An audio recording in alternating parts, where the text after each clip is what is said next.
So good evening प्यारे प्यारे बच्चों। लास्ट क्लास में हम लोगों ने सिलेंट्रेटा और टीनोफोरा कवर खत्म किया था। आज की लेक्चर में हम एनिलिडा पढ़ेंगे, राइट। चलिए, सबसे पहले हेडिंग डालिए फाइलम एनिलिडा। ठीक है, फाइलम एनिलिडा किससे बिलोंग करता है? तो कहेंगे अर्थवॉर्म। किससे? अर्थवॉर्म। इस डायग्राम में आपको क्या देखने को लग रहा है? ऐसा लग रहा है कि इसकी बॉडी में बहुत सारी रिंग्स जो है अटैच हैं। बहुत सारी रिंग्स जो है एक दूसरे में अटैच्ड हैं। चलिए, तो सबसे पहला पॉइंट लिखिए, फाइलम एनेलिडा में सेगमेंटेड बॉडी प्लान। कैसा बॉडी प्लान है? सेगमेंट्स में बटा हुआ। क्या मैं आगे बढ़ जाऊं? Segmented body plan. चलिए आगे बढ़ते हैं। इसमें एक बहुत इंपॉर्टेंट बात है, एनेलिडा। एनेलिडा में का मतलब क्या होता है? तो एन्यूलस का मतलब होता है छोटी छोटी रिंग्स, और इस ग्रीक वर्ड में कहते हैं एन्यूलस, ग्रीक टर्म है एन्यूलस, उसका मतलब होता है लिटिल रिंग फॉर्म। तो एनिलिडा के नीचे लिख लीजिए एन्यूलस, एन्यूलस के नीचे डैश करके लिख लीजिए लिटिल रिंग फॉर्म। ठीक है। एनिलिडा टर्म जो है वो लेमार्क साहब ने दिया था। ठीक है।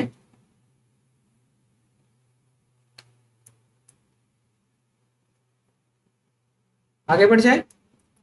चलिए अब हम बात करते हैं। हाँ बेटा, केवल इतना लिख लीजिए, लेमार्क साहब ने दिया था, एग्जाम में नहीं आएगा, सिर्फ आपकी नॉलेज के लिए। टर्म एनिलिडा की डैश करके लिखिए टर्म, डैश करके नहीं लिखा लेमार्क, बस।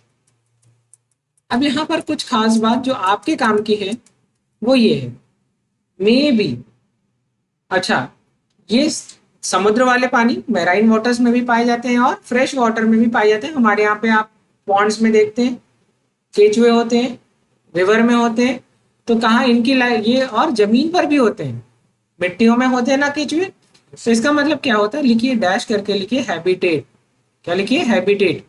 हैबिटेट डैश करके लिखिए एक्वाटिक, ऑब्लिक करिए और डैश करके लिखिए मैराइन वाटर या फ्रेश वाटर।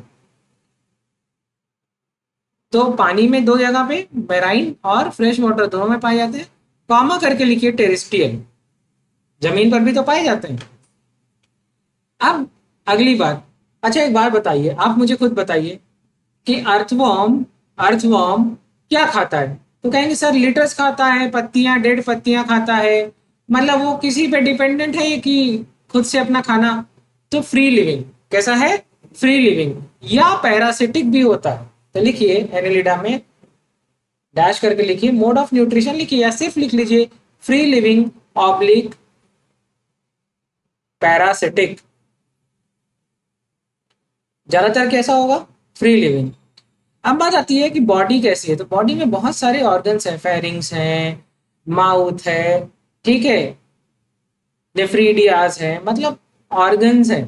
तो लिखिए ऑर्गन सिस्टम लेवल ऑर्गेनाइजेशन। कैसा ऑर्गेनाइजेशन है? Organ system level organisation. और एक बात और लिखिए, दैट इज मेटामेरिकली सेगमेंटेड। कैसे हैं?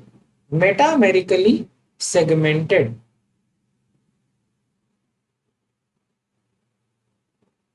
क्या मैं आगे बढ़ जाऊं?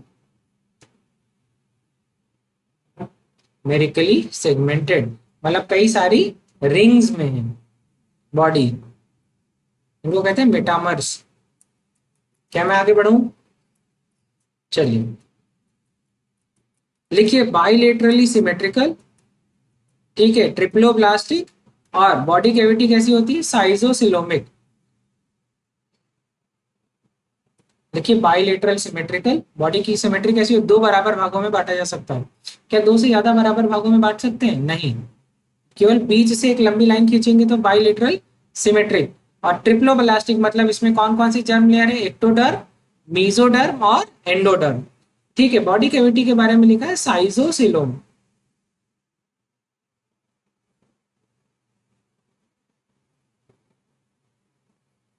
आगे बढ़ जाऊं?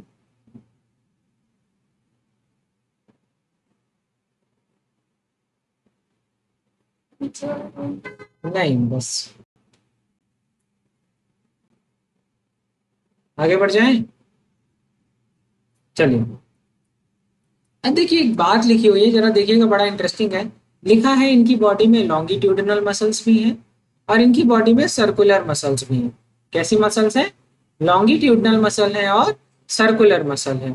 अच्छा, जो सर्कुलर मसल है वो किस में मदद करेंगी? रिंग्स बनाने में। और जो लॉन्गिट्यूडिनल मसल्स हैं वो क्या करेंगी? तो कहेंगे सिकुड़ने और आगे बढ़ने, सिकुड़ने और आगे बढ़ने में पार्टिसिपेट करेंगी। समझ में आ रहा है? आप इस तरीके से देखिए कि कोई एक पिलर ले लीजिए और पिलर में जो छड़ निकली है वो कैसी मसल हो गई? लॉन्गिट्यूडनल। और जो रिंग लगाते हैं, गोला पिलर अगर है तो उसमें रिंग्स लगाते हैं गोल गोल, ये जो गोल गोल है वो कौन कौन सी मसल है? सर्कुलर। अगर आप उस पिलर को इस तरीके से काटेंगे तो आपको पॉइंट पॉइंट पॉइंट पॉइंट जो दिखने को मिलेगा वो कौन सी छड़ होगी? वो छड़ होगी ना, लॉन्गिट्यूडनल। और जो आपको सरिया गोली सी दिखेगी वो क्या होगी? Circular muscle. बात समझ में आ गई? बात समझ में आ गई? जैसे ये कोई बॉडी है और ये क्या है? फिंगर क्या है? Longitudinal muscle. और ये कौन सी मसल है? सर्कुलर। अच्छा, हमारी बॉडी में कौन कौन सी, हमारा जो पूरा गट होता है उसमें कौन कौन सी मसल होती है? तो कहेंगे सर लॉन्गिट्यूडिनल मसल होता है, सर्कुलर मसल होता है, और हमारे पेट में एक और मसल ऐड होती है, इसको कहते हैं ऑब्लिक मसल। जनरली हमारा जो पूरा पूरा गैस्ट्रोइंटेस्टाइनल ट्रैक्ट है, इसमें सबसे अंदर की लेयर को कहते हैं सिरोसा, उसके बाहर, ठीक है मैं बता देता हूँ। सबसे, अगर आप देखेंगे तो सिरोसा, मस्कुलरिस, सब म्यूकोसा, म्यूकोसा। तो सबसे अंदर की लेयर म्यूकस की होती है। किसकी होती है? म्यूकस। तो अगर अगर आप अपने मुंह के अंदर से ले करके एनस तक के रीजन को खोल करके देखेंगे तो अंदर आपको म्यूकस दिखेगा, चिपचिपा चिपचिपा सा। ठीक है। उसके बाहर, उसके बाद क्या होती है? तो कहेंगे सब म्यूकोसा। उसके बाहर क्या होती है? मस्कुलरिस। वही मस्कुलरिस दबती है, मोशन करती है, जिसको कहते हैं पेरिस्टालिसिस। जैसे खाना यहाँ से नीचे जाता है या डाइजेस्ट होता है, कहते हैं पेट में मरोड़ हो रहा है। तो वही मस्कुलरिस जो मसल होती है वही क्या करती है? अनइवनली सिकुड़ती है, खुलती है। तो ऐसा लगता है कि पेट में दर्द होने लगेगा, क्योंकि मसल जरूरत से ज्यादा काम करेगी तो दर्द होगा, राइट? तो कहते हैं पेट में मरोड़ हो रहा है। उसके बाहर की जो लेयर होती है दैट इज सिरोसा। आया? तो यहां पर एक बात लिखी होगी जो कि दैट इज लॉन्गिट्यूडनल मसल। मैंने बोला था ना वो किस में काम करेगी? चलने में। तो longitudinal muscle, circular muscle, coelomic fluid, सीटी, सीटी का मतलब क्या होता है? सेगमेंट्स होते हैं। पैरापोडिया, पैरापोडिया किसकी तरह काम करेंगे? पैर की तरह काम करेंगे। और सकर, ये सब मिल करके अर्थवॉर्म को मूव करने में मदद करते हैं। बहुत छुट्टी मना ली हाँ? छुट्टी में भी तबीयत खराब हो गई? हाँ, छुट्टी में भी तबीयत नहीं खराब हुई ना? छुट्टी में ठीक हो गए ना, इसीलिए छुट्टी दी थी ताकि तुम ठीक हो जाओ।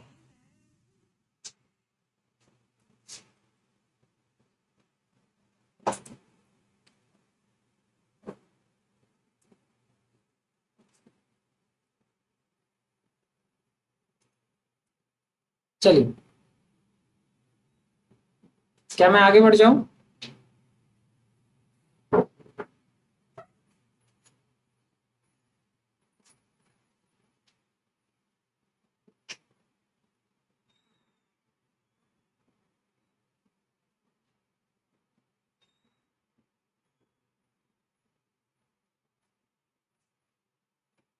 बोलिए। चलिए, अब बात आती है कि अर्थवॉर्म की बॉडी कैसी होती है। तो कहेंगे सर कुछ ऐसा लगता है चिपचिपी चिपचिपी से, पानी पानी सा। तो यहाँ पर क्या होता है कि जो सिलोम होता है और सिलोमिक फ्लूइड होता है, ये इसको एक हाइड्रोस्टैटिक स्केलेटन बना देता है, जो कि इसकी बॉडी को स्टिफ बनाता है, विच हेल्प इन लोकोमोशन। ठीक है, ये आपको खाली पता होना चाहिए। मतलब इनकी बॉडी में किसी भी तरीके का स्केलेटन सिस्टम होता है कि नहीं होता है? नहीं। वही पानी की ऑस्मोलैरिटी, पानी ज्यादा अर्थवॉर्म तेज मूव करेगा, पानी कम तो अर्थवॉर्म स्लो हो जाएगा। तो वही पानी, हाइड्रोसिलोमिक फ्लूइड और सिलोम मिल करके इसको क्या देते हैं? हाइड्रोस्टैटिक स्केलेटन बनाते हैं, जो कि इसकी बॉडी की लोकोमोशन में मदद करता है। अब एक बात आती है कि एक्वेटिक एनेलिडा, डैश करके लिखिए। देखिए इसमें, देखिए छोटे छोटे पैर दिख रहे हैं, इसको पैरापोडिया कहते हैं। तो लिख लीजिए ये पूरा पॉइंट लिख लीजिए, एक्वेटिक एनिलिडा डैश करके लिखिए, एग्जाम्पल के तौर पे Nereis, aquatic annelida that is Nereis, ठीक है। इनकी बॉडी में क्या पाए जाते हैं, लेटरल अपेंडेजेस, अपेंडेजेस का मतलब क्या है, तो कहेंगे सर ये पैर पैर की तरह पार्टिसिपेट करेंगे। लेटरल अपेंडेजेस ब्रैकेट में लिख लीजिए पैरापोडिया, हेल्प इन स्विमिंग, हो गया।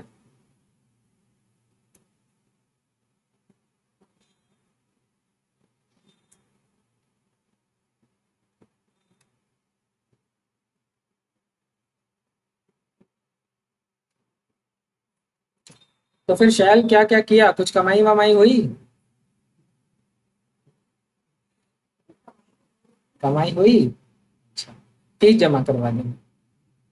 और लड़कों को तुम लोगों का कुछ गया, कितना दे दिए, पापा ही सबसे ज्यादा देते हैं बेचारे।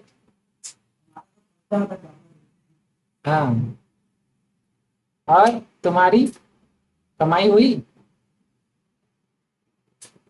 लड़कों के लिए भी एक त्योहार होना चाहिए जिसमें लड़कों को कुछ मिले। हाँ बेटा, ये तो तब का समय था ना जब नहीं कमाते थे। अभी मेरा मेरा तो बेटा पूरा वॉलेट खाली हो गया। हाँ, तो मेरी तो पूरे मतलब यही हुआ, गए, ऐसे ऐसे लोगों ने राखी बांधी जिनको हम पहचानते भी नहीं थे।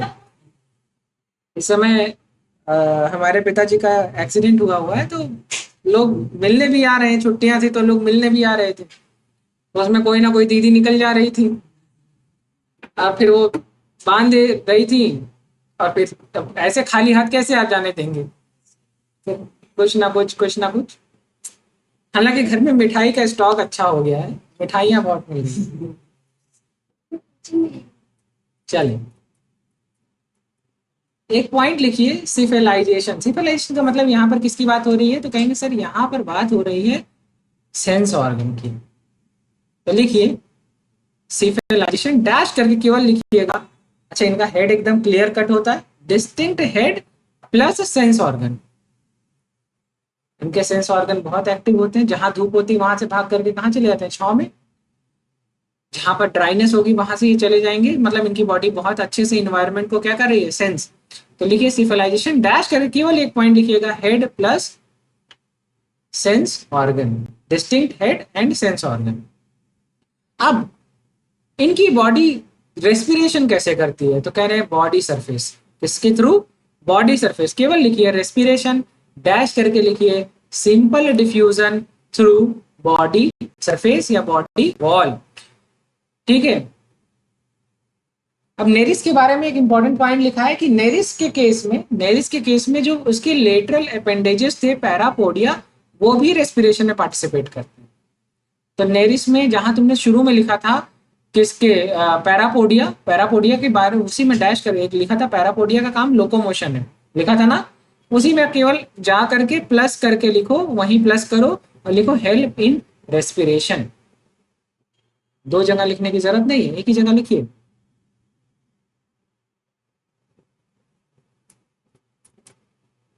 यहाँ पर कुछ इंपॉर्टेंट बात है, ये सारे एग्जाम के क्वेश्चन है, नर्व रिंग एग्जाम में आ चुका है। लिखो नर्वस सिस्टम, लिखा था ना सेंस ऑर्गन, सेंस ऑर्गन में क्या आएगा, नर्वस सिस्टम, ठीक है। नर्वस सिस्टम, नर्वस सिस्टम में लिखो पेयर्ड गैंग्लिया, एक पेयर गैंग्लिया है, सेरेब्रल और सब फेरेंजियल। दूसरा है नर्व रिंग, और तीसरी चीज है डबल वेंट्रल गैंग्लियोटिक नर्व कॉर्ड। अच्छा, अर्थवॉर्म का वेंट्रल पोर्शन बॉडी का कैसा होगा, आगे के साइड, मतलब हम अगर मुंह के बल नीचे जाएंगे तो जमीन में हमारी बॉडी का कौन सा पार्ट रहेगा, वेंट्रल, और हमारी पीठ या बैक पोर्शन कैसा रहेगा, डॉर्सल। तो इसका मतलब जो नर्व रिंग, ये डबल वेंट्रल गैंग्लियोटिक नर्व कॉर्ड है, वो किसके साइड है, जमीन के साइड, किसके साइड, जमीन के साइड, मतलब अर्थवॉर्म ऐसे जमीन पे लेटेगा, और जब वो लेटेगा तो क्या होगा, नीचे के साइड में क्या है, गैंग्लियोटिक नर्व कॉर्ड। एग्जाम का क्वेश्चन है दो, एक आया था एग्जाम में पेयर्ड गैंग्लिया के बारे में, और एक एग्जाम में क्वेश्चन आया था, बिल्कुल फेमस क्वेश्चन है, नर्व रिंग।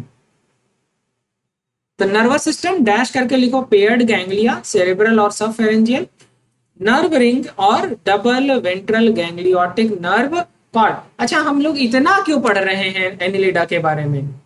क्या जरूरत है? इतना तो नहीं आना चाहिए। बिल्कुल आना चाहिए, क्योंकि इसके बाद जो अगली यूनिट है उसमें जो तीसरा चैप्टर है उसमें पूरा का पूरा अर्थवॉर्म पढ़ना है, structural organisation in animal tissue. तो उसमें पूरा का पूरा डेडिकेटेड टॉपिक है अर्थवॉर्म, इसीलिए यहाँ पर अर्थवॉर्म के बारे में इतनी बातें लिखनी पड़ रही हैं। और क्या है? कॉकरोच, और पहले फ्रॉग भी था। ठीक है, तो कुछ क्वेश्चन फ्रॉग पे आ चुके हैं, अभी नहीं है। क्या मैं आगे बढ़ जाऊं?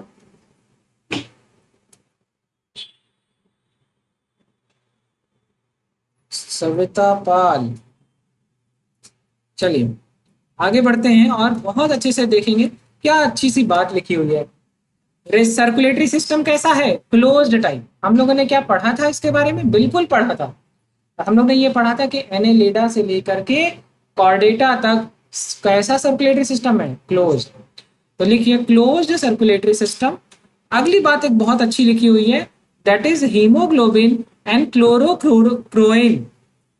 ये क्या है? रेस्पिरेटरी पिगमेंट है और प्लाज्मा। तो इसका मतलब अर्थवर्म का जो को मारोगे तो सब खून कैसा दिखेगा? व्हाइट व्हाइट की लाल लाल? लाल लाल। कैसा दिखेगा? लाल लाल। हालांकि ये है, इसकी बॉडी में वर्टिब्रल कॉलम है क्या? नहीं। उसके बावजूद इसमें क्या प्रेजेंट है? ब्लड। तो लिखो हीमोग्लोबिन प्लस क्लोरोक्लोरिन डैश करके लिखो, respiratory pigment dissolve in plasma. तो अर्थवर्म सफेद रंग का होता है क्या? किस कलर का होता है?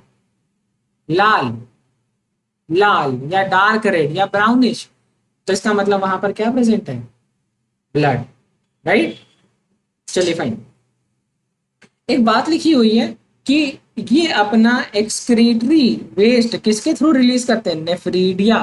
क्या नेफ्रीडिया और नेफ्रॉन जैसी कुछ छोटी छोटी सी बात लग रही है? नेफ्रॉन जो कि तुम किडनी में पढ़ते हो, तो ऐसा नहीं लग रहा है कि नेफ्रीडिया भी मिमिक कर रही है किडनी को? किसको मिमिक कर रही है? किडनी को। तो इसका मतलब यहाँ पर एक डेडिकेटेड ऑर्गन है किसके लिए? एक्सक्रीशन के लिए। तो लिखिए एक्सक्रीशन बाय नेफ्रीडिया। नेफ्रीडिया की बड़ी खास बात लिखो, क्या लिखा है? Metanephric nephridia. तो इसका मतलब मेटानेफ्रिक है तो मीजोनेफ्रिक भी होगा। तो नेफ्रीडिया कैसी होती है? Mesonephric, metanephric. ठीक है, तो मीजो का मतलब होता है सरफेस, मेटा का मतलब होता है इंटरनल। नोट करिए, एक्सक्रीशन बाय नेफ्रीडिया। ठीक है, अब नेफ्रीडिया का सिर्फ एक काम नहीं, एक से ज्यादा काम। नेफ्रीडिया अगर एक्सक्रीशन में पार्टिसिपेट कर रही है, अच्छा मुझे खुद बताइएगा आपकी किडनी क्या क्या काम करती है? तो कहेंगे सर बॉडी का ऑस्मोटिक बैलेंस, पानी का कंसंट्रेशन या सॉल्ट का कंसंट्रेशन कौन मेंटेन करता है? किडनी। इसी तरीके से अगर नेफ्रीडिया एक्सक्रीशन में पार्टिसिपेट कर रही है तो नेफ्रीडिया और किसमें पार्टिसिपेट करेगी? ऑस्मो रेगुलेशन में। तो नोट करिए, अब नेफ्रीडिया की ओरिजिन कहाँ से होती है? तो तीन तरह की जर्म लेयर होती है, तो एक्टोडर्मल ओरिजिन होती है। कहाँ से? एक्टोडर्म से। क्या मैं आपको सही पढ़ा रहा हूं? हाँ या ना?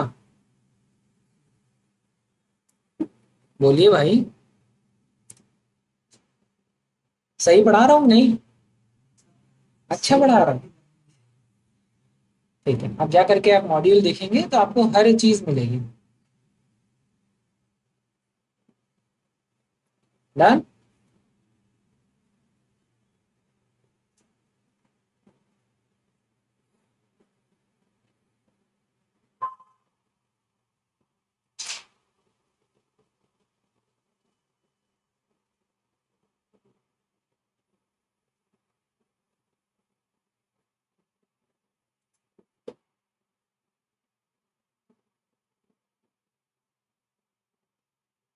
चलो, तो नेफ्रीडिया का क्या दो काम? तो कहेंगे एक्सक्रीशन और ऑस्मो रेगुलेशन। चलो, कितनी अच्छी बात लिखी हुई है, बड़ा अच्छी अच्छी चीजें लिखी हुई है। सबसे पहली बात लिखी हुई है सेंस ऑर्गन के बारे में। लिखो सेंस ऑर्गन। तो शुरू में लिखवाया था सेंस ऑर्गन, देखो शुरू में लिखवाया था सेंस ऑर्गन। तो सेंस ऑर्गन में क्या क्या होते हैं? तो जो सेंस ऑर्गन है they are like eye, palp and tentacles. Eye, palp and tentacles. अच्छा, जो अर्थवॉर्म है वो हर्माफ्रोडाइट है, मतलब मेल और फीमेल दोनों एक ही बॉडी में है। लेकिन जो नेरिस है वो यूनिसेक्सुअल है। नेरिस कैसा है? यूनिसेक्सुअल। और हर्माफ्रोडाइट कौन है? अर्थवॉर्म। मतलब अर्थवॉर्म और लीच। लीच मतलब जोक। जोक जानते हैं? जोक इज लीच। तो लीच कैसा है? तो कहेंगे बाइसेक्सुअल है। और नेरिस कैसा है? यूनिसेक्सुअल है। बाइसेक्सुअल का ही दूसरा नाम क्या है? हर्माफ्रोडाइट। नोट करें आप लोग। मुझे पूरी उम्मीद है कि आप लोग बहुत अच्छे से पढ़ाई कर रहे होंगे। आज मैंने सविता आपको देखा था।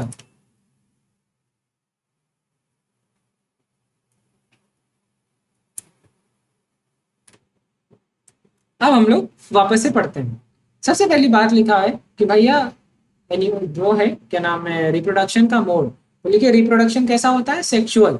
क्या ए सेक्सुअल पॉसिबल है क्या? नहीं, अब तो कॉम्प्लेक्सिटी बढ़ गई है। तो कॉम्प्लेक्सिटी बढ़ते बढ़ते अब ए सेक्सुअल पॉसिबल नहीं है। लेकिन एक बहुत इंटरेस्टिंग बात लिखी है, जो इसका डेवलपमेंट है वो डायरेक्ट है। क्या है? डायरेक्ट है। तो लिखो सेक्सुअल और डैश करके लिखो डायरेक्ट डेवलपमेंट। इसका मतलब हमको लार्वल स्टेज देखने को मिलेगी कि नहीं मिलेगी? नहीं मिलेगी। अरे डायरेक्ट में तुम्हारे लार्वा स्टेज से गुजरते हो तुम है। डायरेक्ट का मतलब क्या है? सीधे एम्ब्रियोनिक फॉर्म, एम्ब्रियोनिक फॉर्म से। ठीक है। तो एक बात लिखी हुई है, जो इनका जैसे अर्थवॉर्म है, जैसे लीच है, इनका इनमें कोई लार्वल स्टेज नहीं होती। लेकिन जो नेरिस है उसमें हमको डेवलपमेंट कैसा देखने को मिलता है? इनडायरेक्ट। उसमें लार्वल स्टेज होती है। तो लिखो डेवलपमेंट डायरेक्ट, डैश करके लिखो इन मोनोशियस। इन मोनोशियस। और इनडायरेक्ट लिखो डैश करके डायोसियस। और डायोसियस में इनडायरेक्ट डेवलपमेंट में लार्वा स्टेज कौन सा मिलता है हमको? ट्रोकोफोर। तो इनडायरेक्ट जहां लिखा है वहीं एरो बना करके लिखो ट्रोकोफोर लार्वा। क्या लिखोगे? Trochophore larva. क्या मेरी बात समझ में आ रही है मैं कैसे लिखवाना चाह रहा हूं? कौन सा लार्वा देखने को मिलता है? ट्रोकोफोर।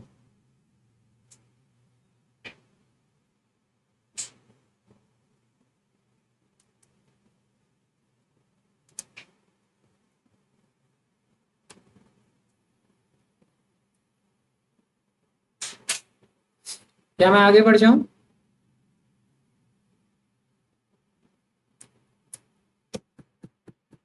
यस और नो? आगे बढ़ जाऊं? चलो, अब इतना आपके डिटेल में नहीं है कि यहाँ पर जो डेवलपमेंटल टाइप है दैट इज क्लीवेज कैसा होता है? होलोब्लास्टिक। हम लोगों में भी कैसा होता है? होलोब्लास्टिक। ठीक है। और स्पाइरल। चलिए बस 1 मिनट, अब आप लोग रुक जाइए। केवल एक पॉइंट जानते रहिए, अगर आपको क्लासिफिकेशन की जरूरत अब के लेवल में तो नहीं है, लेकिन आप 2 4 10 साल पुराना पेपर जब आप सॉल्व करेंगे, कि जब आप 32 साल का प्रीवियस ईयर सॉल्व कर रहे होंगे, तो वहां पर आपको आपके टीचर पर डाउट नहीं होना चाहिए, राइट? तो आपको लगना चाहिए कि आपके सर ने हर चीज पढ़ाई। काहे काहे दांत निकालने के चक्कर में हो? एक तो ऐसे नहीं निकला है। इधर देखो, पॉलीकीटा, ऑलिगोकीट और हीरोडीनिया।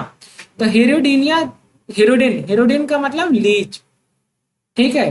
हीरोडिन से कुछ याद आया? आपके पैर में जोक चिपक जाता है, आपको पता चलता है? नहीं, कोई और बताता है, तुम्हारे पैर में जोक चिपका हुआ है, ऐसा होता है ना? तो जब जोक चिपकता है तो वो कैसे आपको नहीं पता चलता? तो जोक जो है वो बड़ा चालू आदमी है, बहुत चालू है। सबसे पहले आपकी बॉडी से चिपकेगा, तो आपकी बॉडी को के जिस जगह पर भी चिपकेगा वहां उस जगह को क्या करेगा? एनेस्थेसाइज कर देगा। आपको सेंसेशन ही नहीं पता चलेगा कि कोई चिपक गया। उसके बाद क्या करता है? अच्छा, ब्लड इंसान का हर 2 3 मिनट में तो क्लॉट कर जाता है। अगर वो गया वहां पे, उसने ब्लड को सक करना शुरू किया, तो अगर कहीं पर भी वेसल फट गई, क्योंकि छेद होगा ना तो फट जाएगी वेसल। तो जब भी वेसल फट जाएगी तो ब्लीडिंग होगी, तो काम भर का खून निकाले। लेकिन बॉडी क्या करेगी? अरे यार, ऐसा लग रहा है कहीं ब्लड वेसल फट गई है, तुरंत ब्लड की क्लॉटिंग कराओ, है ना? लेकिन ऐसा होता ही नहीं। ऐसा होता ही नहीं।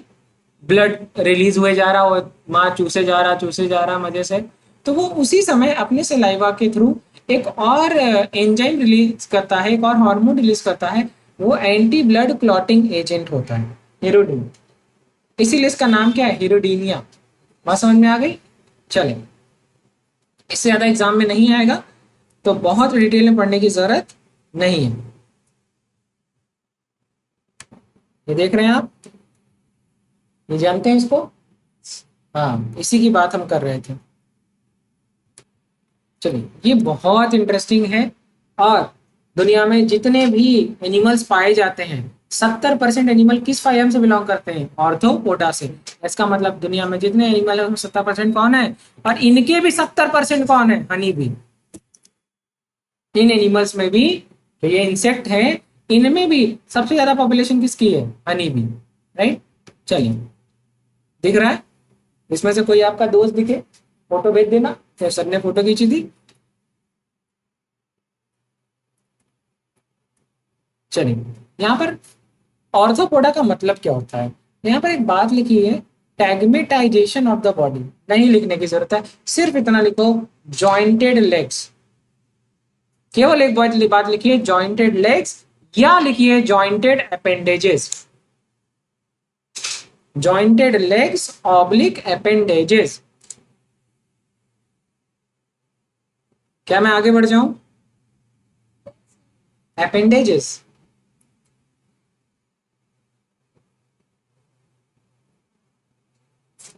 चलें, दूसरा पॉइंट लिखिए, largest phylum of kingdom animalia. Largest phylum of kingdom animalia. और इसमें भी सबसे लार्जेस्ट क्लास कौन सी है, insecta. Largest phylum of kingdom animalia. फिर डैश करके एक पॉइंट और लिखो, लार्जेस्ट क्लास क्या, इंसेक्टा। लार्जेस्ट क्लास क्या है, इंसेक्टा। और लिख लो, लिख लो। देखो एक बात लिखी हुई है, देखो कि मैंने तो 70% बोला था, यहाँ तो 80% लिखा हुआ है। लिखा है, 2/3 of all named species on earth are arthropods, accounting of for 80% of animal species. तो जहां तुमने लार्जेस्ट फाइलम लिखा था, वही लिख लो 80% ऑफ एनिमल्स। 70%, खैर आपकी एनसीईआरटी में 70% लिखा हुआ है, जो बुक का डेटा है उसमें 70, तो 70 ही लिखो।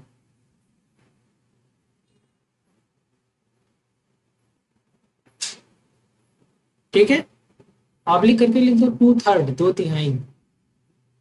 70% ऑब्लिक करके 2/3 लिख लो, 2/3। क्या मैं आगे बढ़ जाऊं? कह रहे सावंत सर आज आप लिख नहीं रहे हैं। हाँ, ठीक है, समझा रहा हूं। आप बॉडी की सिमेट्री क्या है, तो लिखो बाइलेटरली सिमेट्रिकल। बॉडी दो बराबर भागों में बांटी जा सकती है, बाइलेटरली सिमेट्रिकल है, ट्रिप्लोब्लास्टिक है, और मेटामेरिकली सेगमेंटेड है। क्या मेटामर शब्द हमने एनेलिडा में पढ़ा था, रिंग्स, रिंग्स। उसी तरीके से इनकी बॉडी में भी क्या है, मेटामर्स प्रेजेंट है। और सिलोम कैसे होंगे, साइजो सिलोमेट, जैसा कि एनेलिडा में भी हमें देखने को मिला था, है ना। तो लिखिए, bilaterally symmetrical, triploblastic, metamerically segmented, और साइजो सिलोमेट या सिलोमेट। क्या मेरी बताई हुई हर बात आपको समझ आ रही है? हम्म,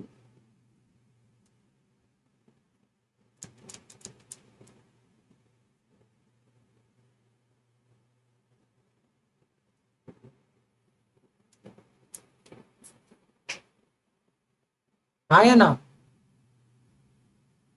आ गया?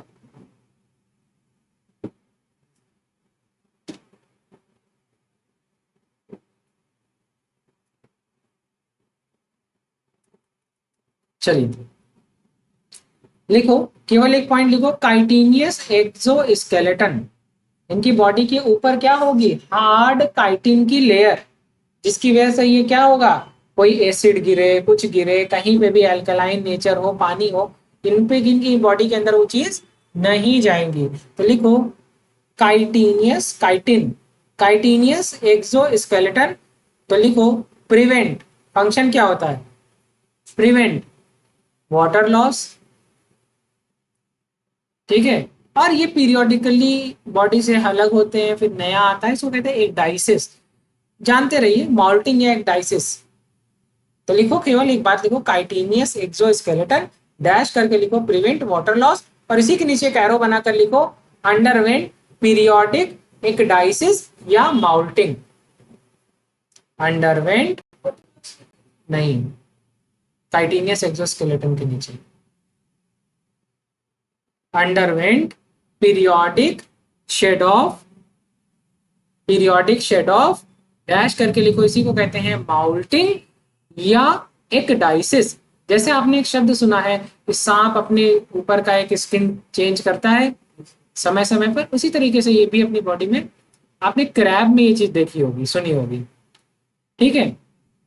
अब एक बात लिखवाई थी, बॉडी इज मेटामेरिकली सेगमेंटेड, लिखवाया था ना, लिखवाया था ना, वही डैश करके एक पॉइंट लिख लो, डैश करके लिखो इनटू, जहां सेगमेंट लिखवाया था सेगमेंटेड, वहीं नीचे एरो बना करके लिखो into, into head thorax abdomen, head thorax और पूरी बॉडी नीचे की एब्डोमेन। तो जहां तुमने लिखा था मेटामेरिकली सेगमेंटेड लिखा था ना एक शब्द, है ना, तुमने लिखा था सेल, वहीं डैश करके केवल एक पॉइंट लिखो into, into head thorax abdomen.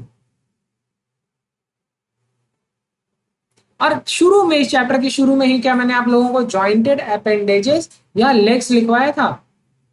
हाँ, तो ऑर्थो का मतलब होता है जॉइंट, ऑर्थोस का मतलब, आर्थोस का मतलब क्या होता है जॉइंट, और पोडियम का मतलब होता है ऑर्थोपोडा, पोडा मतलब होता है फूट।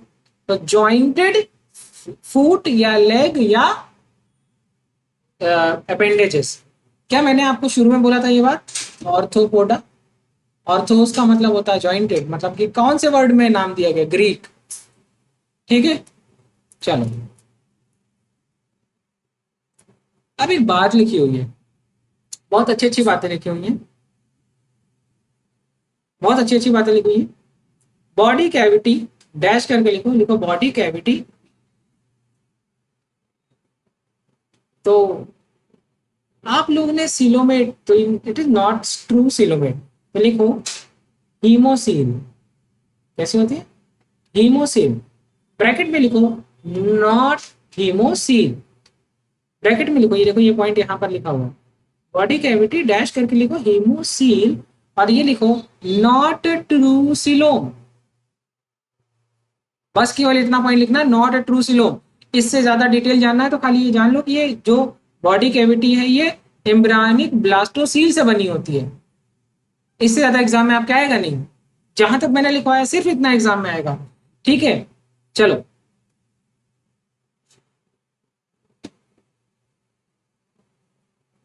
ठीक है, सिलोम लिखा था ना, हीमोसील लिखा था ना, हीमोसील वही डैश करके लिखो रिड्यूस्ड टू, हीमोसील लिखा है ना, हीमोसील के नीचे ऐसे एरो बना करके लिखो रिड्यूस्ड टू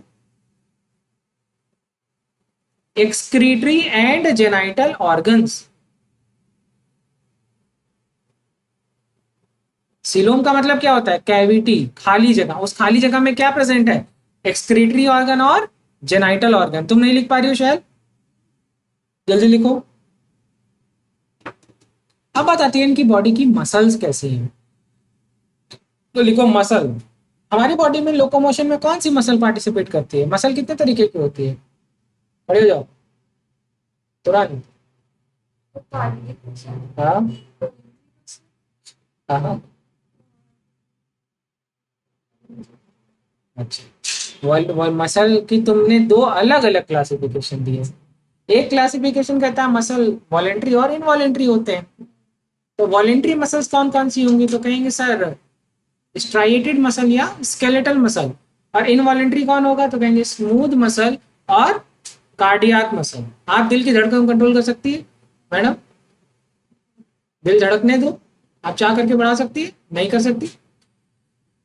लेकिन आप ऐश्वर्या राय को देखिए, हाथ जल रहा है, कपूर रखी हुई है, हाँ, वो दिया बुझने ना दिया, हाथ जल रहा है, तो चाह कर रही, मन कर, बॉडी कह रही हाथ जल रहा है, लेकिन क्या नहीं, तुम मेरे हिसाब से हो गया, आज हाथ जल जाए तो जल जाए, दिया नहीं बुझना चाहिए। समझ रहे हैं आप? तो स्केलेटल मसल कैसी है, दिमाग के हिसाब से काम कर रही है, वॉलेंट्री मसल्स है। और आप कहेंगे कि यार हम सांस रोक लेंगे, नहीं रोक पाएंगे। आज से हम सांस लेना बंद कर रहे हैं, नहीं बंद कर पाएंगे। तो क्या है, इनवॉलेंट्री मसल या स्मूथ मसल। बैठ जाए, कुछ नहीं पढ़ाई करते हैं। देखिए, तो क्या है मसल, और मसल, अच्छा हाँ, लोकोमोशन में कौन पार्टिसिपेट करता है, स्ट्राइएटेड या स्केलेटल मसल। लिखिए, डैश करके लिखिए, स्ट्राइएटेड। स्ट्राइएटेड का ही दूसरा नाम क्या है, स्केलेटल मसल। मसल्स, जो आपकी मर्जी, याद रहना चाहिए बस। मसल, चाहे आप स्ट्राइएटेड कहिए चाहे आप स्केलेटल कहिए। और अच्छा, हमारी बॉडी में स्केलेटल मसल ही तो दौड़ने, भागने, उठने, बैठने में पार्टिसिपेट करती है, तो इनकी बॉडी में क्या कोई और करेगा। लिखिए, डैश करके लिखिए, काम क्या है, लोकोमोशन।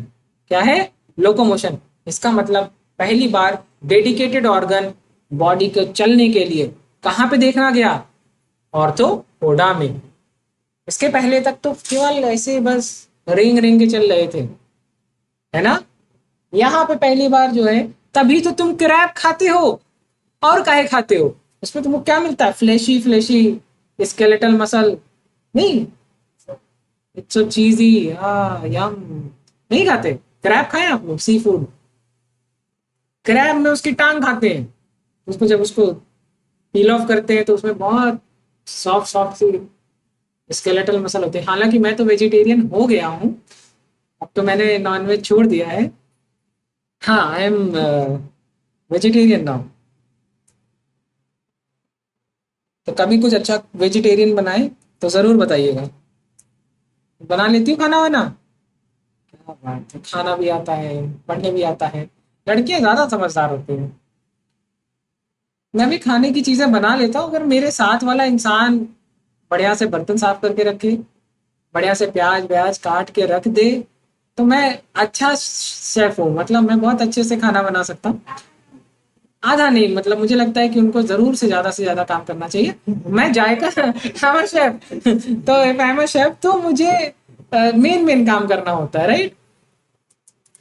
हाँ, अभी कल मैं अपनी मम्मी को मटर पुलाव बना के खिलाया था। हाँ, मैं बहुत अच्छा खाना बनाता हूँ। और सच में ये सच है। और हालांकि मम्मी ने प्याज काट दी थी, मिर्चा काट दिया था, लहसुन वहसुन काट दिया था, बट बनाया मैंने था, एंड बहुत अच्छा बना था। कभी आप लोग बढ़िया सेलेक्ट होइएगा तो मैं खाना बना करके आपको खिलाऊंगा, राइट। चलिए, अब हम बात करते हैं रेस्पिरेटरी ऑर्गन की। लिखिए, रेस्पिरेटरी ऑर्गन। तो यहाँ पर एक शब्द आया, बुक लंग्स। देख रहे हैं, बुक लंग्स। ठीक है, तो रेस्पिरेटरी ऑर्गन, और देखो इनके अलग, जैसे यहाँ पर क्रैब भी है, यहाँ पे इंसेक्ट भी है, जमीन पे है, तो इनकी बॉडी में क्या गिल्स पाए जाएंगे, नहीं, जो जमीन पे रहेगा उसकी बॉडी में क्या होगा, लंग्स।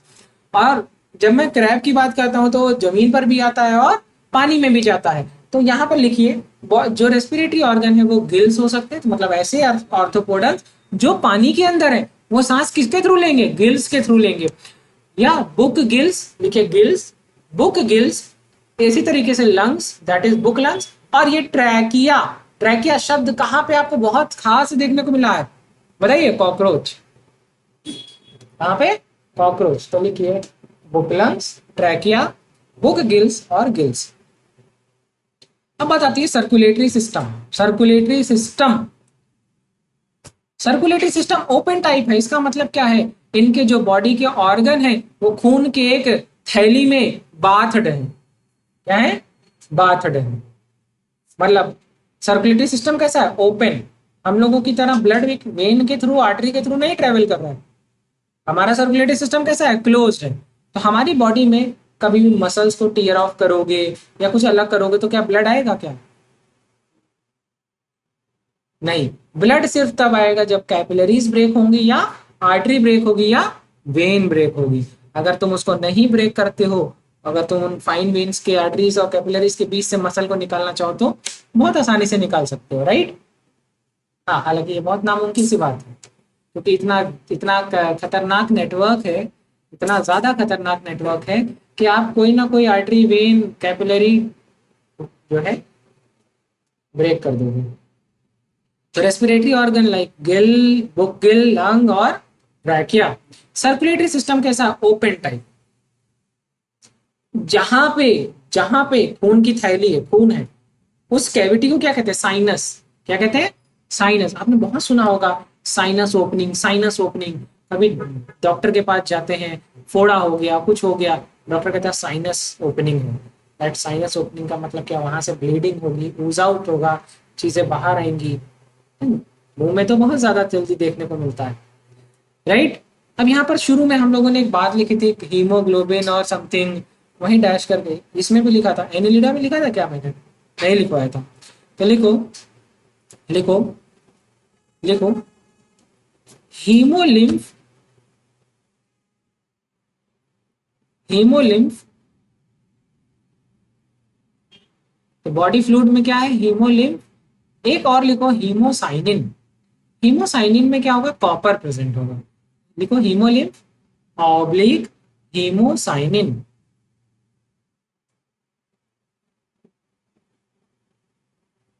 ठीक है। अच्छा, कॉकरोच को मारते हो कैसा खून निकलता है, सफेद। कैसा होता है, नहीं मारी, हाँ मारा करो। ठीक है, चलो। लिखा है कुछ ऑर्थोपोडा, जैसे कि क्रस्टेशियंस है, ठीक है, सेलिक्रेट्स होते हैं, इनमें जो हीमोलिम्फ है उसकी जगह पर हीमोसाइनिन प्रेजेंट होता है। क्या प्रेजेंट होता है, हीमोसाइनिन। ठीक है, it is dissolve in haemolymph. चलें आगे बढ़ते हैं, ये इंपॉर्टेंट है, एग्जाम में क्वेश्चन आता है। लिखिए एक्सक्रीटरी ऑर्गन, ये एग्जाम का इंपॉर्टेंट क्वेश्चन है। यहाँ पे अगर नहीं याद होता तो कहाँ से पूछा जाता है, ये एक चैप्टर है डेडिकेटेड, एक्सक्रीशन। कौन सी, उसमें ह्यूमन फिजियोलॉजी में, किसमें, ह्यूमन फिजियोलॉजी में। वहां पर हम डेडिकेटली इसके बारे में पढ़ते हैं और एग्जाम में क्वेश्चन आता है तो हमें लगता है वहां से पूछा गया, वहां भी पूछा गया और यहाँ भी दिया हुआ है। तो लिखो एक्सक्रीशन, डैश करके लिखो, या एक्सक्रीटरी ऑर्गन क्या है, माल्फीजियन टिब्यूल है, ग्रीन ग्लैंड, बहुत क्वेश्चन आया है, एंड कॉक्सल ग्लैंड। एक्सक्रीशन या excretory organ, that is Malpighian tubule, green gland या कॉक्सल ग्लैंड। सुनील समझ में आ रहा है आपको सब बेटा?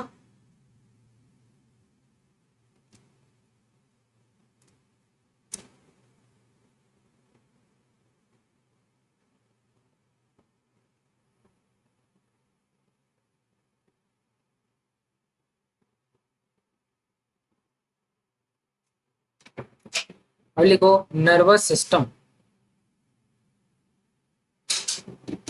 नर्वस सिस्टम में डैश करके लिखो nerve ring plus double ventral nerve cord. यहाँ कहाँ और सुना था ये शब्द, एनेलिडा में। नर्वस सिस्टम डैश करके लिखो नर्व रिंग और double ventral nerve cord. Sensory organ is very important. और यहाँ पर आपको सुनने को मिलता है, आगे बेटा टाइम हो गया क्या, क्या बात है, गुड, बैठिए आगे। तो लिखिए सेंसरी ऑर्गन,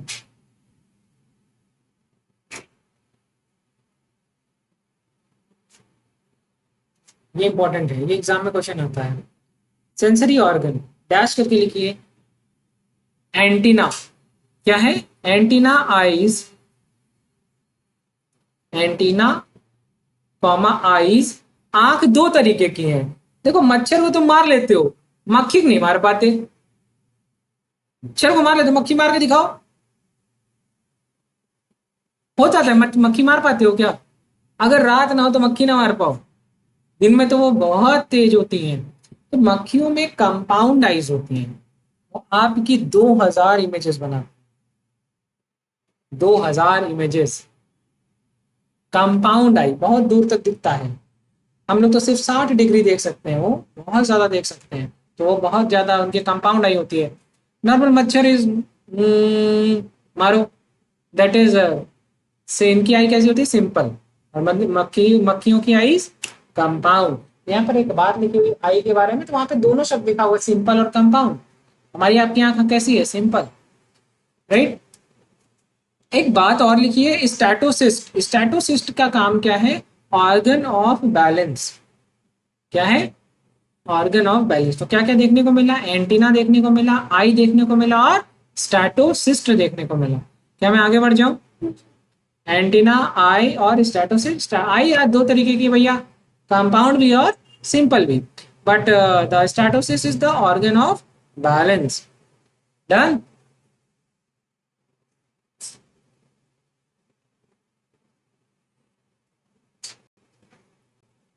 आगे बढ़ जाए सर।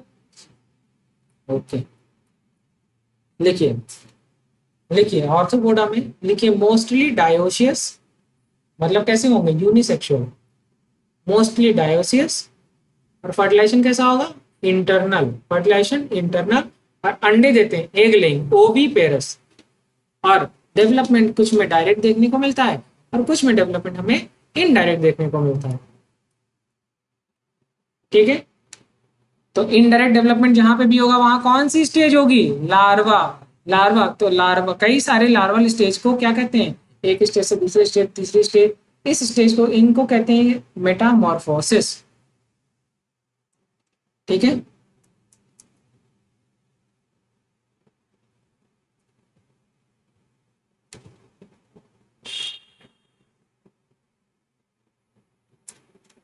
नोट करना है, नोट कर लीजिए।